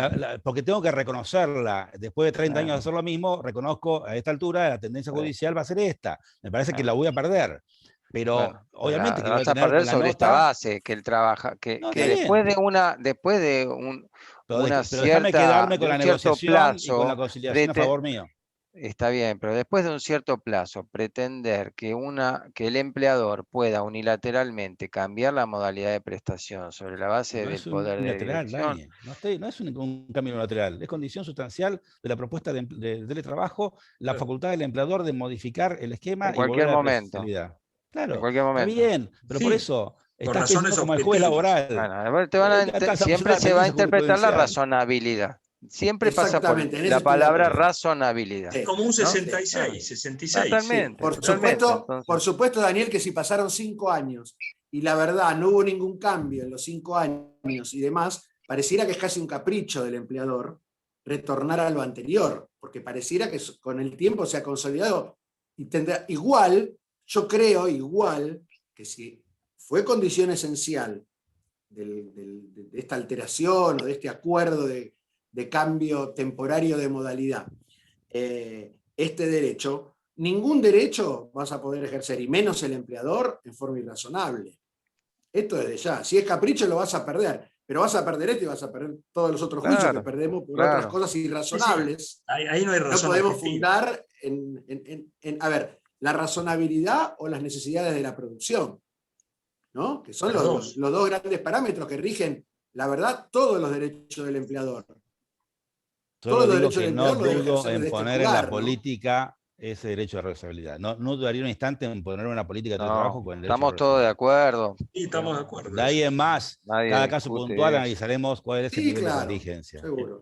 Sigo con las preguntas, que tengo muchas. Le pido a Julio Lococo de Pérez Alati que hace un comentario. No sé si, Julio, querés trasladarlo verbalmente. No, bueno, un tema que ya... buenas tardes para todos, ¿no? Un tema que se habló mucho. A mí me parece que no puede entrar parcialmente en vigencia la ley. Y no es lo mismo el caso de que aún en pandemia se acuerda esta modalidad de trabajo con aquel que trabaja en teletrabajo porque no lo sube el colectivo. Entonces, el día que se den las condiciones para volver al trabajo presencial en forma íntegra, que desaparezcan causales objetivas que impiden que los trabajadores asistan, ahí automáticamente cesa ese teletrabajo. Entonces esa situación no es parangonable con el otro que acuerda una nueva modalidad de trabajo. Por lo tanto, me parece que puede sostenerse. Sabemos que siempre vamos a perder los juicios si tenemos que litigarlos, porque perdemos aún cuando vos lo encontrás al tipo robando, filmado, y qué sé yo, el juez te dice, no, bueno, no era tan grave. Pero bueno, pero tenemos que, me parece que esta es una postura muy firme de decir, hasta tanto este teletrabajo no es una modalidad que se conviene, sino es forzada por las circunstancias, no se aplica la ley. Coincido. Bien. Mercedes, vos preguntabas sobre la resolución 1552 del año 2012, que es la del PROPET, si no estoy equivocado. Sí, en realidad yo estaba empezando a copiar preguntas que me llegaban al chat, pero como vi que ya nos fuimos mucho de tiempo, creo está bien, que voy a cerrar con 2 o 3. ¿Preguntaron esto del PROPET? Porque el PROPET está vigente. Preguntaron el tema de, nosotros ya teníamos una resolución, las empresas, del 2012, creo que es esa, la 1551, que decía que cuando las personas teletrabajaban o hacían un home office permanente había que enviarles un matafuego, una silla, etc. Esa resolución se suspendió y ahora quieren saber cómo se compatibiliza eso con la ley, que en definitiva también obliga al empleador a enviar ciertos elementos de trabajo al domicilio o a donde esté prestando servicio. Creo que la suspendió la resolución 207 del Ministerio. A la 2120. A ver, la 21, perdón. La 21, perdón, bien. La 21 de la Superintendencia de Riesgo. La misma Superintendencia de Riesgo que la dictó, la suspendió. Bien. Y la suspendió mientras dure la emergencia. Bien, exactamente. No hablaba de ASPO ni hablaba de DISPO. Por lo cual, técnicamente, si me preguntás, es su opinión, ahora voy a opinar, es opinión absoluta. Técnicamente no está vigente hasta tanto la misma superintendencia la vuelva elimine la suspensión. Elimine la suspensión. La lógica sería que si el régimen general de teletrabajo se va a aplicar, esto debería aplicarse. No hay fundamento lógico para aplicar ley y decreto y no aplicar justamente una norma que tiende al cuidado de la salud del trabajador. Sin embargo, insisto, la resolución 21 suspendió la vigencia mientras dure la emergencia sanitaria. Así que no sabemos hasta cuándo va a estar suspendida. Entiendo que debería haber una nueva resolución para ponerla en vigencia. No va a alcanzar, Jorge, no va a alcanzar una resolución. Tiene que haber un decreto nuevo. Porque la resolución, porque la resolución está suspendida por la 2120, la 2120 dijo que está suspendido mientras dura la emergencia sanitaria, y la emergencia sanitaria está prorrogada por decreto hasta el 31 de diciembre. Entonces, no sé de qué forma, si no es haciendo una excepción en el decreto 168 de que entre en vigencia de ley. Pero es cierto, Entiendo que puede cambiar el criterio el mismo organismo que dictó la resolución. Sí, porque está pegada con el decreto 260 y está pegado con el 168 en cuanto a la extensión de la vigencia de la emergencia sanitaria hasta el 31 de diciembre. Entonces ahí yo creo igual que no va a suceder, Federico. No creo que la superintendencia vaya a sacar nada ahora de vuelta a ponerla en vigencia formalmente. Entiendo que podría, yo ahí, por ahí diciendo, entiendo que podría hacerlo, pero independientemente de eso, la realidad es que no lo hizo. Hasta hoy no está hecho y sigue la suspensión. Y efectivamente es una contradicción grande y una incoherencia muy importante que la ley se ocupe, o que se pretende ocupar de la seguridad de la gente, no lo hace con la silla ergonómica o no lo hace con el... Además, la 1552 fue un primer protocolo, una suerte de guía con lineamientos muy básicos sobre lo que es compatible con cualquier regulación futura sobre la seguridad en el teletrabajo. Sí, lo cierto es que la mayoría de los debates que se dan en esto, cuando hay muchos aquí abogados de empresas, hay muchos también en la Comisión de Jóvenes, nos hacen estas preguntas porque en definitiva la consulta del día a día que tenemos los abogados in-house es qué tengo que cumplir y qué no tengo que cumplir. O sea, cómo prevengo que el día de mañana me llegue una demanda de alguien que se fue de la compañía y me dice yo teletrabajaba o no teletrabajaba. Por eso es tan importante todo el debate que hicieron al principio de si está vigente o no, y en definitiva cuando esté vigente qué va a pasar. Y si nosotros hoy, que hace un año estamos teletrabajando efectivamente, ¿qué pasa también con esa situación? Si algo no se pagó, se puede reclamar.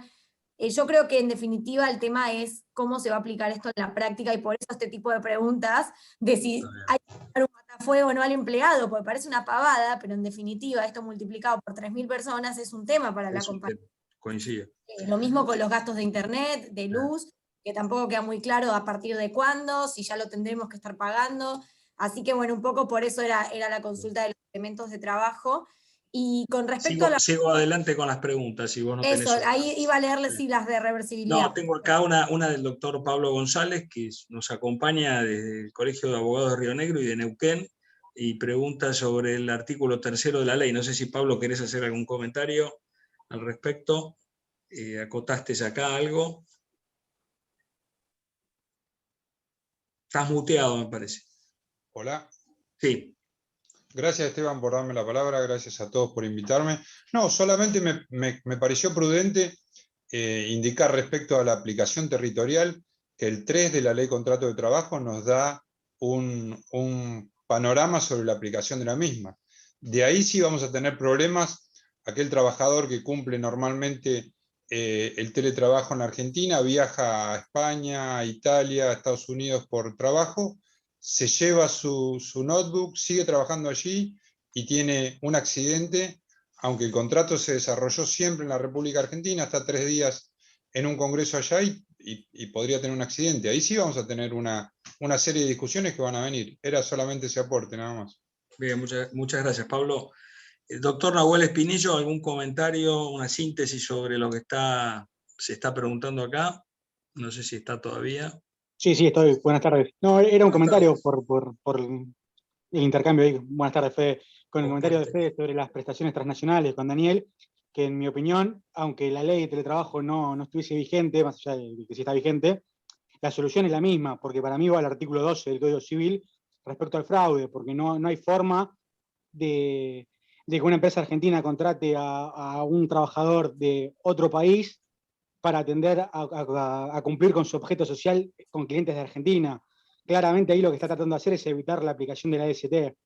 Y al margen, hacía referencia ahí que la reseña jurisprudencial actual le aplica la LST a montones de trabajadores que no pisan Argentina. Fede, por ejemplo, lo conoce muy bien Espinosa con Marítimo Maruba, que era un trabajador que en 15 años no pisó Argentina y sin embargo la Sala 7 le aplicó. Carrillo con Eventos, otro trabajador que nunca pisó Argentina. Por lo cual para mí son un poco desmedidas o no comparto las críticas a la prestación, al artículo 17. Pero era un simple comentario nada más. Bien. Una última pregunta. Magdalena González pregunta a todos si se plantea o se propone la modalidad de teletrabajo por tiempo determinado. No sé si, Magdalena, estás y como para desarrollar más la línea de... No. Hola, sí, buenas tardes a todos. Sí, como una forma, digamos, un poco se dijo de no hablar explícitamente de reversibilidad, que por ahí la ley parece no querer reconocer la recíproca, establecer la modalidad de teletrabajo por un tiempo determinado, porque yo de repente puedo darle un día de teletrabajo a la semana al trabajador, ver cómo funciona, cómo se desempeña, y en tal caso, no solo por revertirlo, por dejarlo sin efecto, sino porque puedo cambiar el esquema. y de darle un día de teletrabajo por semana, puedo pasar a darle 2 o dejarlo sin efecto. Creo que, como también ya se dijo, se analizaría a la luz de los principios del ius variandi, con lo cual parece más que aconsejable dejarlo asentado o en la política empresaria para los casos de los trabajadores fuera de convenio, o en los acuerdos mismos, en el acuerdo que se haga con el sindicato o en los acuerdos individuales, cuando ese ejercicio se debe considerar razonable, por lo menos como para asegurarse un cierto margen de que efectivamente se va a poder ejercer la reversión. No sé cómo ven lo del tiempo determinado. Sí, totalmente de acuerdo. Creo que no habría ningún inconveniente en plantearlo con un día de vencimiento y eventualmente prorrogable mediante un nuevo acuerdo de partes.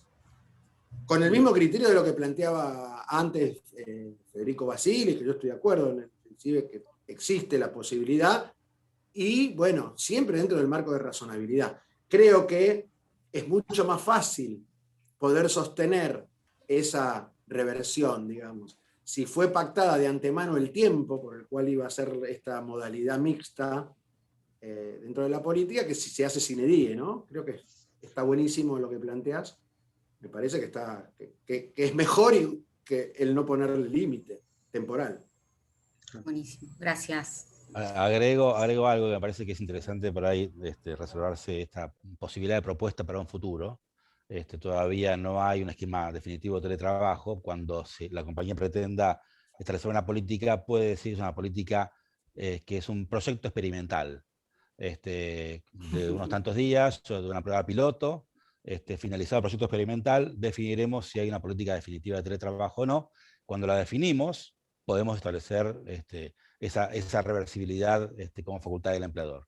Pero creo que queda bastante elegante decir, una vez que propongo el teletrabajo, lo es en el marco de una experiencia piloto que lanza la compañía y que tiene un plazo de duración determinado, plazo que puede ser, a ver, no debería ser más de 6 meses eventualmente si quiero ser legalista, pero me parece que como prueba piloto funciona bien, y después definir esa reversibilidad como facultad del empleador, con los bemoles que ya sabemos que tiene.